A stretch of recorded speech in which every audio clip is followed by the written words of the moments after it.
dia doakan. Kalau masih hidup, boleh didoakan. Dalilnya, Nabi mendoakan, Allahumma hdi qaumi fa innahum la ya'lamun. Berikan mereka hidayah karena mereka tak tahu. Tapi kalau sudah meninggal dunia, doanya, kuserahkan hambamu ini kepada engkau ya Allah. Allah Maha Kuasa untuk berbuat sesuka hatinya. Innama amruhu iza arada syai'an ayakula lahu kun fayakun. Tapi kalau dia masih hidup, jangan pernah berhenti berdoa. Pakai bahasa Indonesia, ya Allah berikan hidayah, bukakan pintu hati supaya mati dalam keadaan la ilaha illallah Muhammadur Rasulullah sallallahu alaihi wasallam. Ini nampaknya udah kartu kuning. Saya baru mu'alaf 3 bulan, alhamdulillah. Antum saudara saya dalam la ilaha illallah. Saudara kandung pun, orang tua kandung pun belum tentu bisa menolong, tapi saudara saya bisa menolong. Sekarang nggak tinggal dengan orang tua karena pastinya nggak setuju. Di rumah sholat nggak bisa, ngaji nggak bisa. Tinggal di luar ngekos. Apakah ini bisa dibilang durhaka Pak Ustadz? Supaya bisa ngaji, sholat dan lain-lain saya harus tinggal di luar. Pertanyaan ini sepertinya sedang mengajarkan Abdul Somad dan kita semua betapa kita selama ini tak mensyukuri nikmat bisa ngaji, bisa sholat, tapi nggak ngaji dan nggak sholat. Harus ngekos hanya untuk ngaji dan sholat. Kadang banyak yang kita sangka tak nikmat, padahal kita sudah dapat nikmat besar. Baik, saya jawab. Wa in jahadaka ala an tusyrika bima laisa laka bihi ilmun. Kalau orang tuamu itu memaksamu untuk mempersekutukan aku, kata Allah, fala tuti'huma. Jangan kau patuh pada mereka berdua. Ini dalil engkau boleh ngekos, saudaraku. Karena kalau kau tetap di situ, dia akan paksa. Maka kata Allah, fala tuti'huma, jangan kau patuh dengan dia. Tapi ayat itu belum potong, baca ujungnya.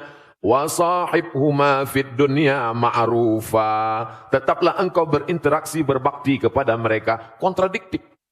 Bagaimana mungkin saya sudah tinggalkan rumah, tapi saya tetap silaturahim? Engkau tinggalkan karena niatmu supaya bisa sholat, supaya bisa ngaji, maka ngekos, tapi silaturahim jangan putus. Mama, papa, apa kabar? Sudah makan pagi? Sehat? Oh dia balas caci maki, sumpah serapah. Anggap itu bagian cara Allah menghapuskan dosa, cara Allah mengangkat derajat, cara Allah melatih hati. Jangan pernah berhenti. Tiap pagi, tiap hari, doakan dia. Tapi untuk mempertahankan supaya bisa sholat, supaya bisa ngaji. Mudah-mudahan Allah berikan hidayah. Sehingga sampai masanya nanti. Sulitkah bagi Allah? Tak ada yang sulit. Qalbul mu'min baina asabi'ir rahman. Hati manusia ini di jari jemari Allah. Di jari jemari kuasa kudrat iradat Allah SWT. Insya'a kalau dia mau dia buat begini. Kalau dia mau dia buat begini.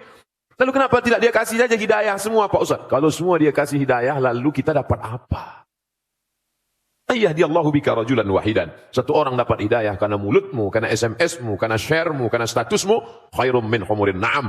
Lebih baik daripada kau memiliki seekor onta yang merah.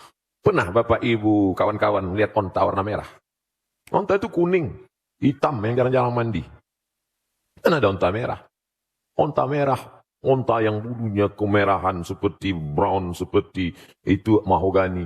Adalah onta termahal yang unik. Maka orang yang tak dapat, dia dapat. Boleh jadi Ustaz Somad yang ceramah tak dapat itu. Karena Ustaz Somad menceramahi orang yang sudah baik-baik semua. Orang yang sudah ngaji. Setelah yang sudah hijrah, sudah ngaji, kumpul. Barulah datang Abdul Somad. Assalamualaikum warahmatullahi. Sementara ada yang dia bukan Ustaz. Tapi dengan merangkul, sering ngajak, ngaji. Akhirnya dapat hidayah. Maka jangan pernah berhenti. Tetap ngekos. Tetap sampai Allah bukakan pintu hati hidayahnya. InsyaAllah. Amin. Ya Rabbal Alamin. Ustaz, terakhir Ustaz. Baik. Dari Mas Adrian.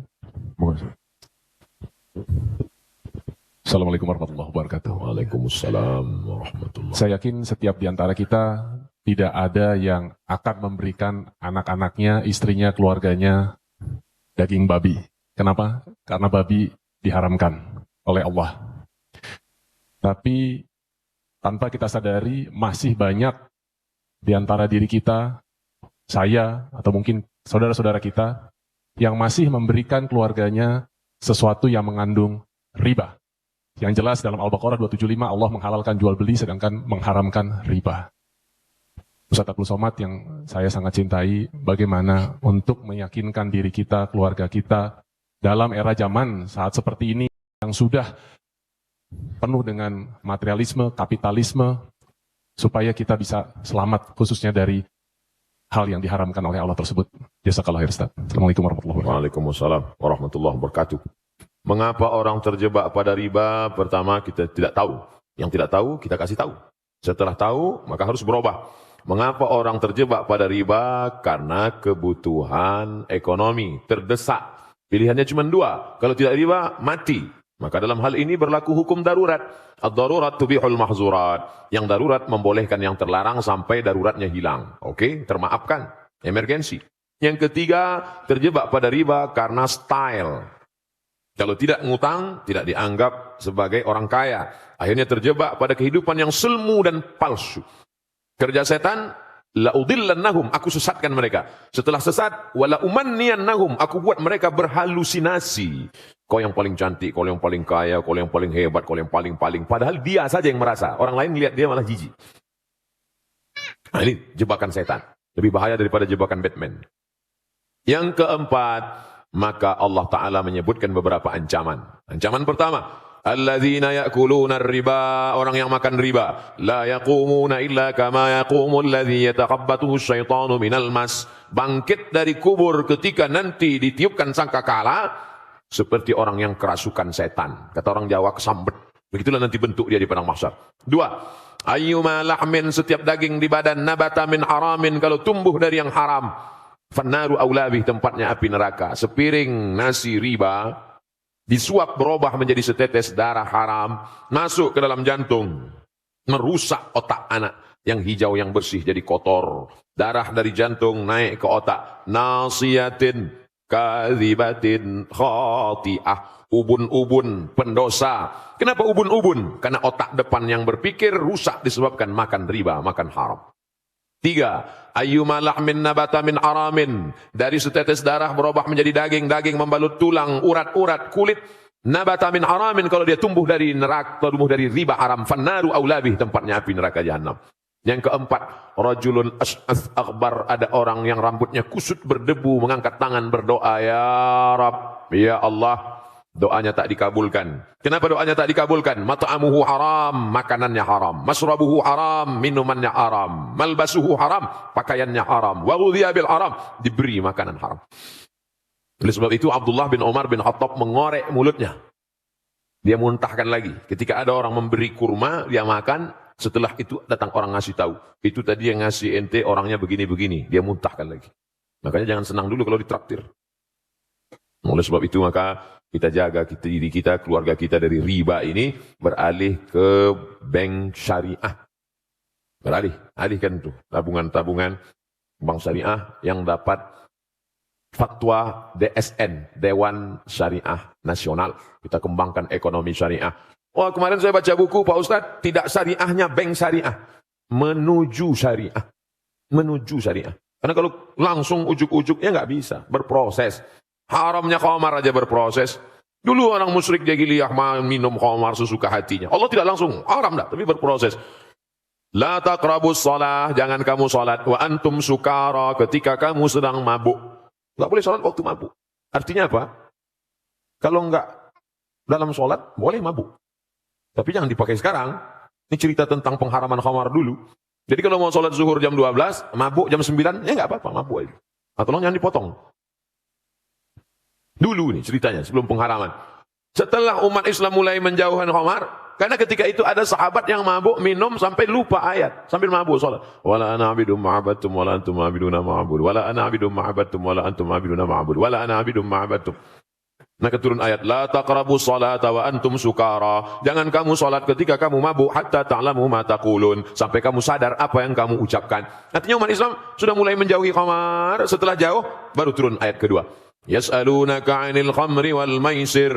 Kalau mereka bertanya kepadamu tentang khamar dan judi, qul, katakan, fihima itsmun kabir, dosanya besar. Tapi manfaatnya juga besar. Tetap cerita manfaat, tapi udah mulai agak-agak jauh. Setelah jauh baru turun ayat pamungkas yang ketiga. Innamal khamru, khamar, sabu-sabu, narkoba, wal maisir, judi, wal ansab, menyembelih binatang untuk berhala, wal azlam, mengusip, rijsun, najis, min amali syaitan, perbuatan setan, fajtanibuh, jauhi. Nah, jadi finalnya begitu. Begitu juga tentang proses ini, berdiri bank muamalat. Lalu bank-bank konvensional buka cabang divisi syariah, 16 tahun, 15 tahun baru boleh mendirikan sendiri. Beberapa bank daerah, bank Aceh, bank NTB, bank Sumatera Barat, nah, ini bank Riau berubah menjadi bank syariah. Mudah-mudahan semuanya dalam proses, walaupun mungkin kita tidak lagi hidup di atas dunia, tapi anak-anak cucu kita mendapatkan bank syariah ini sehingga murni dari riba, insyaAllah. Amin. Ya Rabbal Alamin. Amin ya Rabbal Alamin. Alhamdulillah Alamin. Sepertinya sesi tanya jawab sudah berakhir. Sebelum kita masuk ke sholat zuhur, ada baiknya kita mendengarkan doa penutup dari Ustaz. Fadal Ustaz. Astaghfirullahalazim.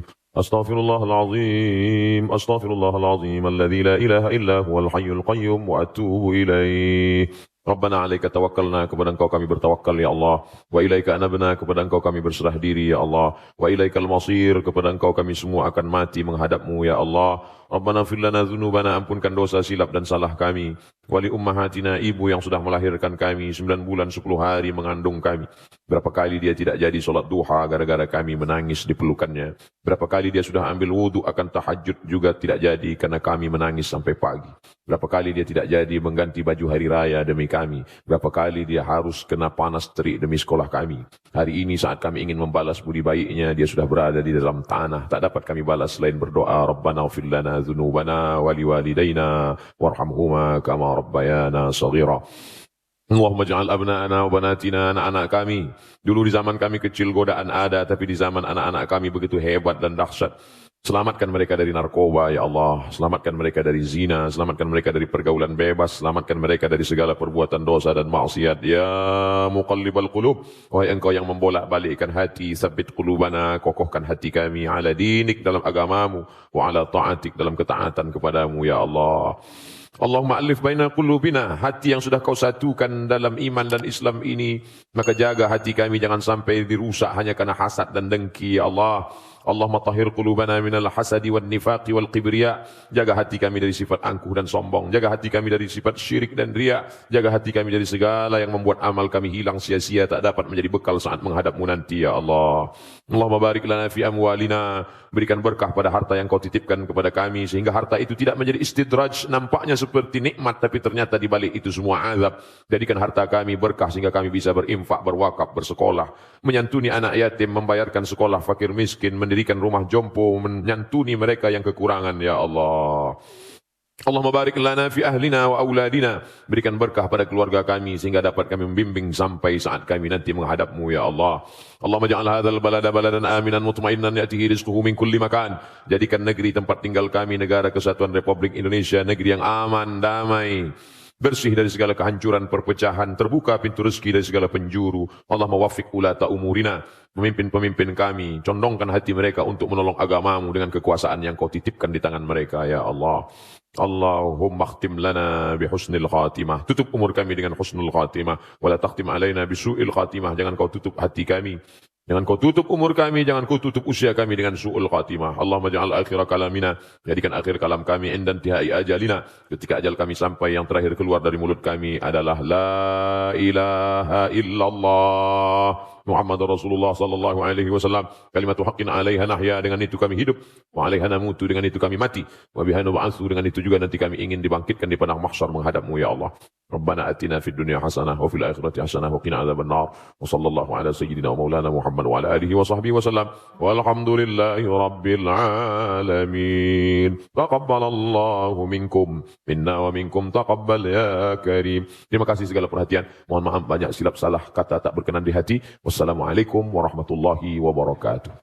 Waalaikumsalam warahmatullahi wabarakatuh. Teman-teman semuanya, kita akan langsung melaksanakan sholat zuhur. Teman-teman mohon ditemani Ustadz kita untuk berada di saf salat, dan juga kita ingatkan teman-teman